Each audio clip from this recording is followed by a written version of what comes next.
Các em ơi, hôm nay mình sẽ học về ngày lễ hiền mẫu, cũng được biết là ngày lễ mẹ. Today, let's learn about Mother's Day.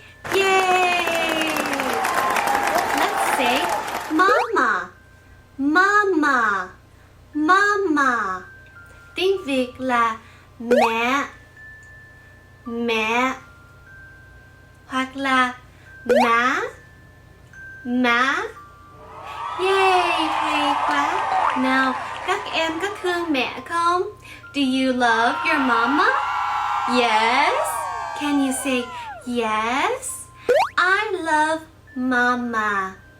Yes. Vâng. Vâng. Con yêu mẹ.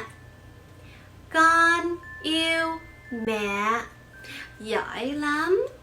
Các em biết không, hồi xưa trước khi các em sinh ra là các em nằm trong bụng mẹ như vậy nè. Đó, nằm trong bụng như vậy.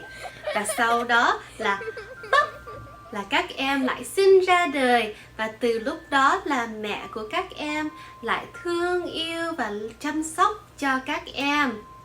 Did you know that before you were born, you were inside your mama's belly?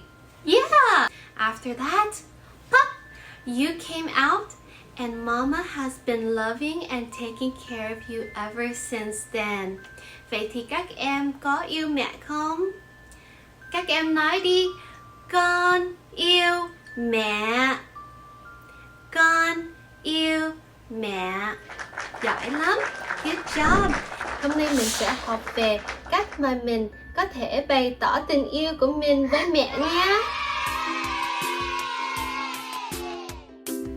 Vậy thì khi mà các em muốn bày tỏ tình yêu thương với mẹ mình thì các em có thể làm gì?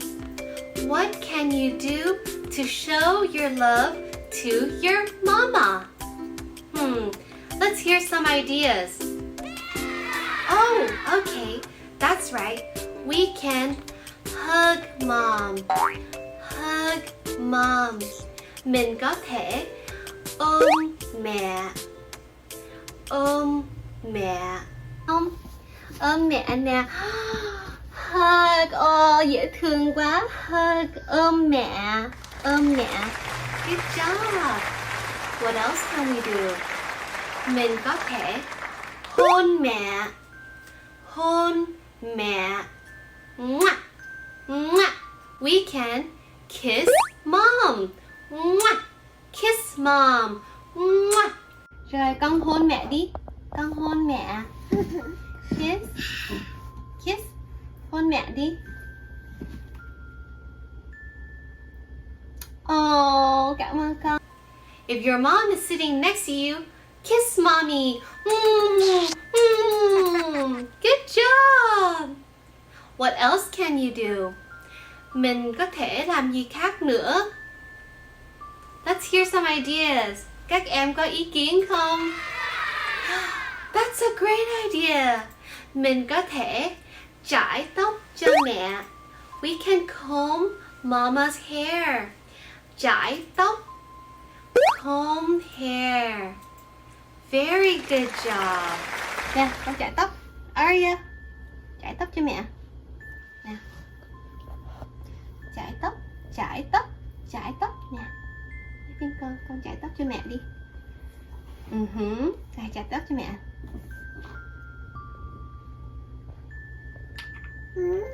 Thank you. Giỏi quá. Mình cũng có thể vuốt mặt của mẹ. Vuốt mặt. Đó là caress her face. Caress her face is vuốt mặt. Can you caress her face? Ah, there you go. Remember to be gentle. Nhớ vuốt mặt nhẹ nhàng nha. Oh, Aria vuốt mặt mẹ nè. Gentle, gentle. Oh, thank you. Vuốt mặt mẹ ha. Vuốt nữa đi. Gentle, gentle, nhẹ nhàng. Vuốt mặt mẹ. Vuốt mặt mẹ đi. Cảm ơn con. Dễ thương quá. Mẹ thương con. mình có thể giúp mẹ. Giúp mẹ.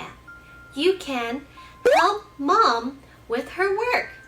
You can simply ask, Mom, how can I help? Các em có thể hỏi, mẹ ơi, làm sao con có thể giúp mẹ? Giúp mẹ. Good job. Giỏi lắm các em. Con giúp mẹ nha. Giỏi quá. Oh, giỏi quá. Rồi con quét nhà đi. Nè, đưa mẹ. Nè, con quét nhà đi.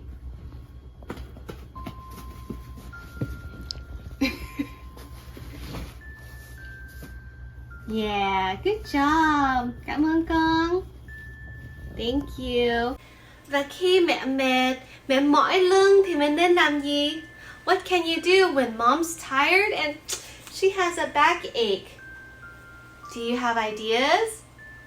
Oh, very smart. Các em rất là thông minh. Mình nên đấm bóp cho mẹ. Đấm bóp cho mẹ.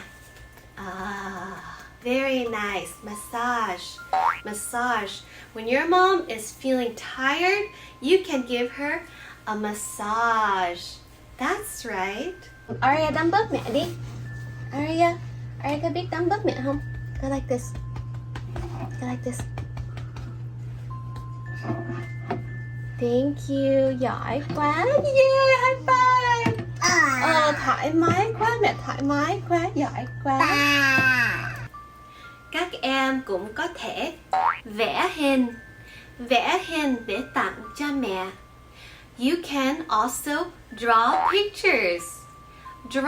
pictures to give to mom. Vẽ hình. Con vẽ đi. Vẽ hình. Draw a picture. Good job. Yeah, giỏi quá. Wow, vẽ hình để tặng mẹ nhé. Vẽ hình. Let's see what kind of pictures you can draw. Can I see? Wow, you are so talented. That picture looks like the work of Picasso. And do you know what else some moms like for Mother's Day? Moms also like flowers. So you can pick flowers for your mom. You can go to your garden, and if it's your neighbor's garden, to remember to ask first. You can pick a flower for mom. Có rất là nhiều người mẹ cũng thích bông hoa. Nếu mà các em muốn tặng hoa cho mẹ, thì các em có thể hái hoa. Hái hoa. Nhưng nếu hái hoa của hàng xóm thì các em nhớ hỏi trước nha. Hái hoa. Hái hoa. Hái hoa cho mẹ hả? Cho mẹ được không? Thank you. Thank you. So those are a few things that you can do for your mom for Mother's Day. One more time, can you repeat after me? Mother's Day. Và đó là những điều mình có thể làm cho mẹ mình vào ngày lễ mẹ. Các em lặp lại theo cô Bảo Trăng đi. Ngày lễ mẹ. Hay lắm, các em rất là giỏi. Các em biết không, mẹ của mình thương yêu mình lắm. Mình hãy thương yêu mẹ lại. Mẹ của các em luôn luôn chăm sóc và lo lắng cho các em, ngay cả khi các em không biết nữa. Your mom is always caring and worrying about you, even when you don't know it. Nên mình nên cố gắng nghe lời mẹ. So we must try our hardest to listen to mama. Mẹ chỉ muốn điều tốt nhất cho con. Your mom only wants the best for you.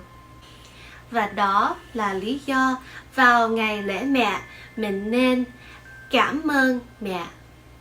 And that's why for Mother's Day we should say thank you to mamas.